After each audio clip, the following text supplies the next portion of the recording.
Welcome to Real Health with me, Karl Henry. Folks, before we get into it, if you want to be in with a chance of winning a €500 one for all voucher, head to www.mypodcastfeedback.com, pop in the code HEALTH and fill out the short survey, and you could win that €500 voucher. Now, for today's episode, rugby has evolved as a sport. Bigger bodies, more ferocious hits and more concussions. In his book, Concussed, Sport's Uncomfortable Truth, author and former Mail on Sunday Rugby Correspondent Sam Peters dives into the issue of player safety. Sam, welcome to the show. How are you? Yeah, really good, thanks. How you doing? I'm very happy to be chatting to you. Folks, we've had 3 attempts at getting this interview recorded. I'm delighted that Sam is here because it is such a important thing to talk about, both in terms of rugby, but in terms of brain injury and brain health as well. Sam, let's get stuck into it. What made you write the book to start with? Concussed is essentially 20 years of my journey of covering what I sensed when I started out covering professional rugby was an issue quite quickly around kind of 2004, 2005. I just saw the injury kind of landscape in rugby and how normalised severe injuries had become 10 years after the game went professional, and really started looking at the injury profile of the game, how it was being presented by the game's authorities, how the data was being controlled by rugby's authorities and the presentation of it controlled. And as I looked more at the injury profile, I began to look more and more at concussions and how many players were being allowed to return to the play despite showing clear signs that they'd experienced a brain injury. And over time, I got bolder, I guess, as I learnt more, because I got more and more convinced that there was a very serious problem going on, and there was a very serious denial, downplaying of the facts, essentially. And about 3 years ago, a friend of mine suggested, the legal case came about, and so it was suggested to me that I should put down into a book my account, my kind of testimony, I suppose, of how we got to this stage in rugby. And that was the origins of Concussed, and it was published at the tail end of last year. And, I really have been completely blown away by the way it's been received. And can you define concussion for me? That's important to define at the start of our chat. What is it? Well, it's essentially a brain injury, so a concussion which demonstrates symptoms such as anything from vomiting to nausea to loss of consciousness in a small number of cases. Certainly, loss of consciousness is not by far the only indicator of concussion, but it's essentially when the brain, which is a soft jelly-like mass, rotates or bounces within the structure of the skull and causes physical damage to the brain, which essentially causes a response from your body to partly shut down or create symptoms such as I've described: nausea, vomiting, sensitivity to light, lack of balance, something called ataxia, which is a sort of fencing response where you see sometimes players' arms sort of jolt out. So in simple terms, a concussion is a brain injury.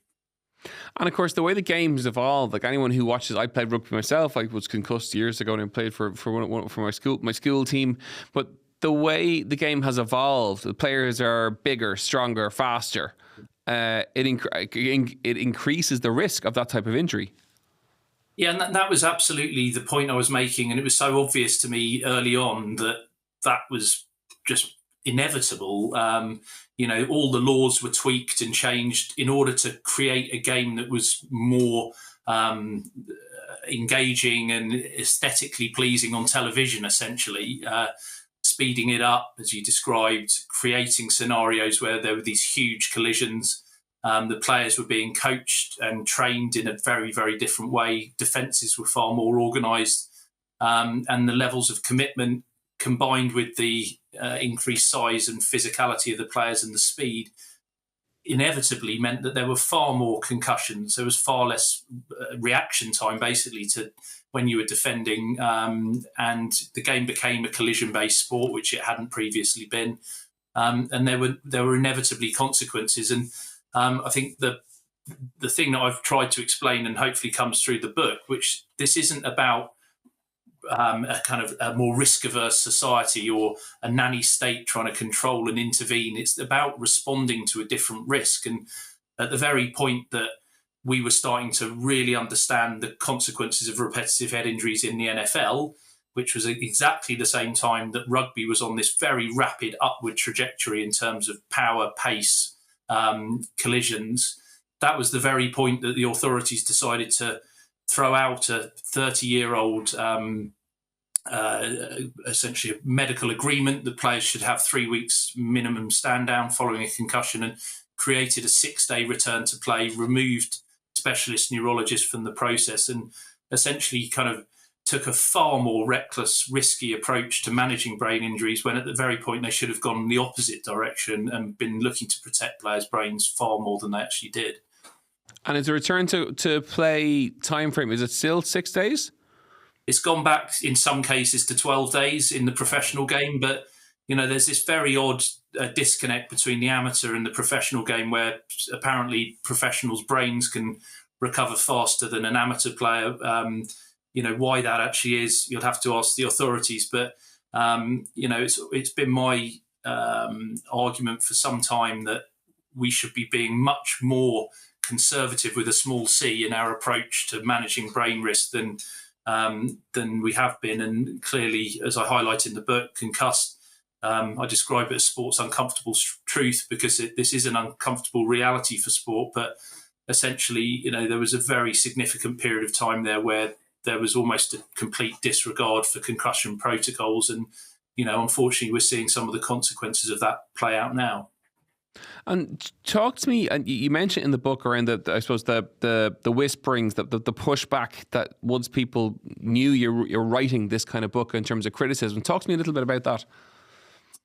Yeah, that's an interesting one. And I've spoken to colleagues and friends since the book's been published who've read the book, and they've said to me, don't overplay how much negativity there was around you. Certainly from fellow journalists, I had lots of fellow journalists who certainly said to me that I was doing the right thing, didn't always support that by going into print or going public with their concerns. I knew that I was not the only one within the world of rugby journalists with grave concerns about the trajectory that the sport was on.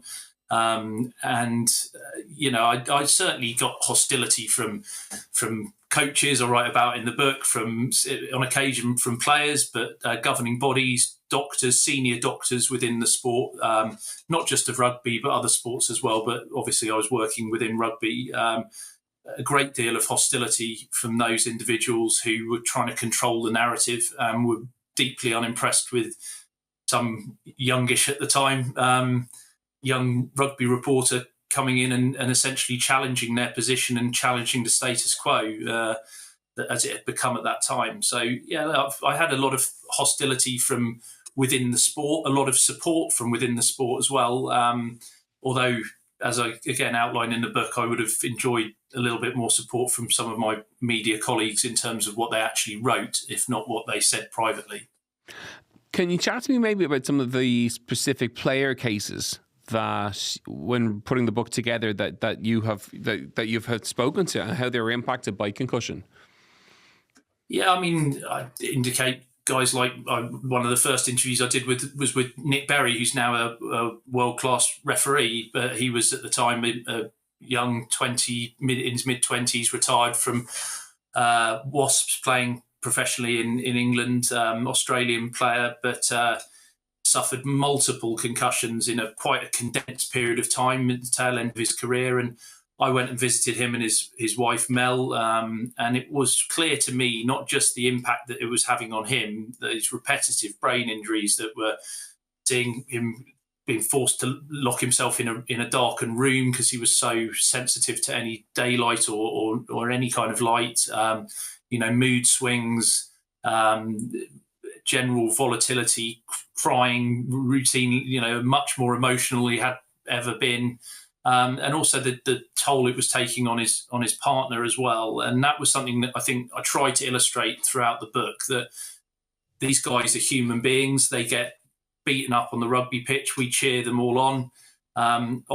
Sometimes we'll get brain injuries, and they then got sort of shunted off down the tunnel and they're forgotten about. And I just found that kind of morally reprehensible, frankly, and I wasn't prepared to just say any amount of damage is okay because it's all being done in the name of commerce and growing the sport. I was and continue to be attempting to put a check and a balance on that kind of extreme physicality, which is where the sport's gone. I was speaking to someone this morning about, there was obviously a time when we enjoyed watching lions tearing apart Christians in the amphitheatre, and we've moved on, and I think society's moved on, and that I believe that the risk profile of rugby, certainly around that time when concussions were not being managed properly, the risk profile had just got out of hand, basically. And it was clear to me that there was significant impact, not just on the players themselves, but on their families. And often it was their families who pick up the pieces. And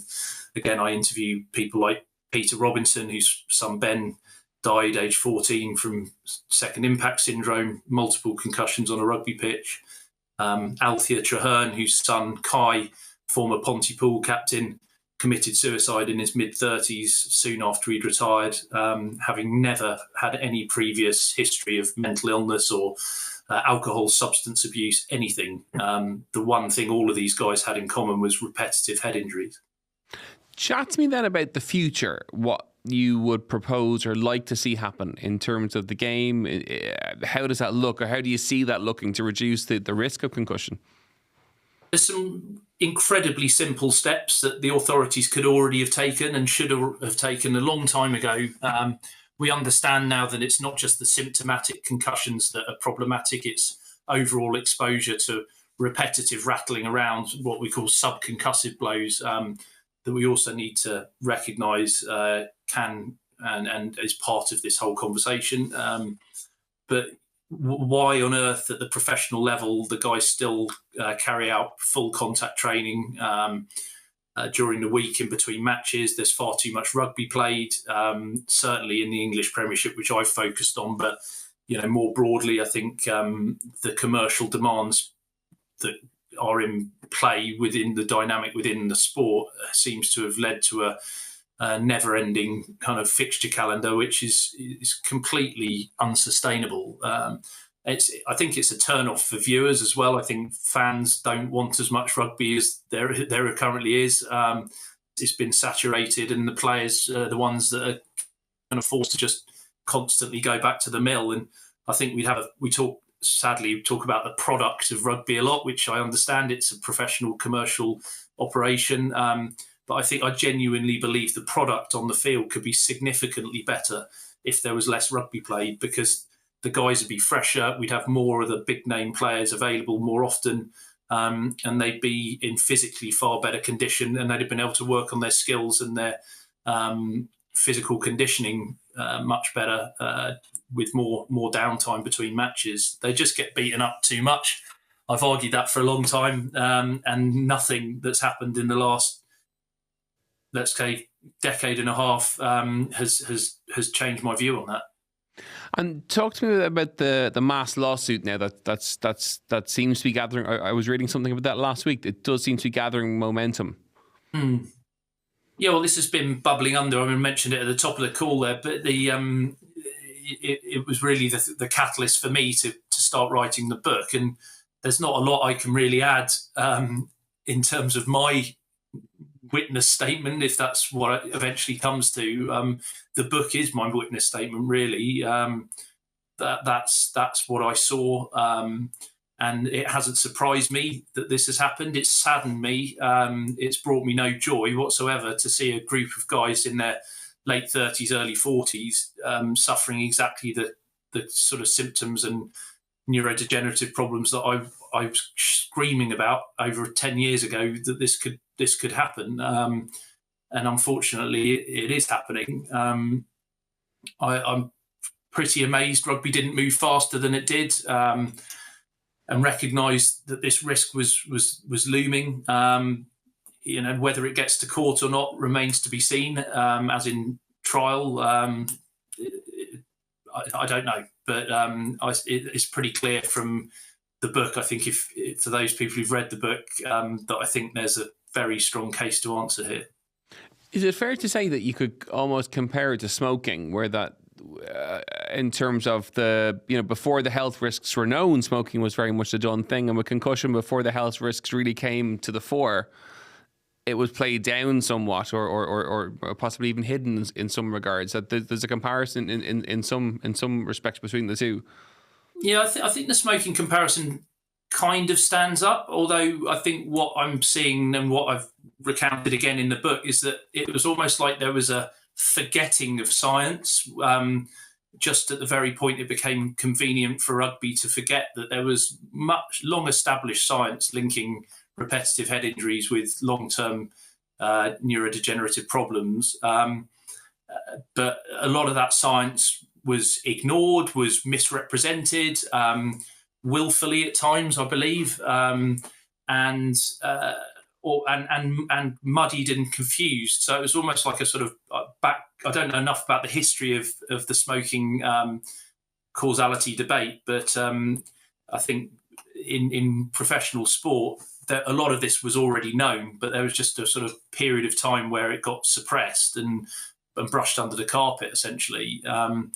But I think, there's no doubt that some of the tactics deployed by some of the big global corporations around the world, including the tobacco industry, including the big pharmaceutical industry. I watched the Dopesick series quite recently, and it was so telling to me how many comparisons you could make between the way professional sport has managed the concussion conversation. For example, they talk about in Dopesick overplaying the benefits and trivialising the negatives, which is exactly what I thought rugby was doing, making some legitimate statements about the benefits, which I completely agree and support. There are many benefits of playing rugby, but there are also some negatives. And my attempts throughout all of this is just about creating an honest conversation, understanding the data properly, having far more transparency about the data, and having far more transparency about how it's presented, and less spin put on to how it's presented, and a more open conversation around things like conflict of interest, and how the information around this is gathered, and also which will allow informed choice, essentially players to take the field knowing the risks, not being hoodwinked into thinking that there are no risks, which is not true. One final question. Would you let your children play rugby now in the way that rugby is currently? I'd let them play amateur club rugby, definitely, especially considering some of the extremely impressive individuals, whether it's schools teaching, coaches coaching the game at a grassroots amateur level. Yes, I would, under the right circumstances, and as long as I was confident that the coaches were more interested in my kids' welfare than winning the game.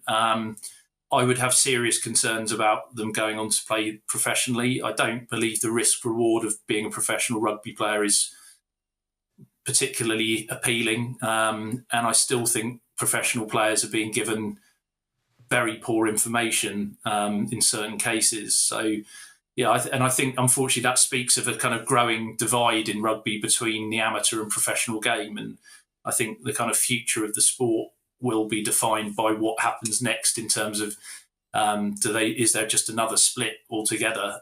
Rugby split before in 1907, and it's not impossible it could split again, because I think there's enough people who think that the professional game is not tolerable from a risk profile perspective, whatever the authorities may say. Sam, it's been fascinating to have you on the show. We really appreciate you taking the time to come on. Your book, Concussed, Sport's Uncomfortable Truth, is available in bookstores nationwide and online as well. Sam Peters, thank you so much. Folks, I really hope you enjoyed today's episode of Real Health, a fascinating insight into the world of rugby and professional rugby, and the tie in with concussion as well. As ever, you know where we are, at Karl Henry PT, Real Health on the Irish Independent website, and we'll see you next week for more Real Health. Slán go fóill.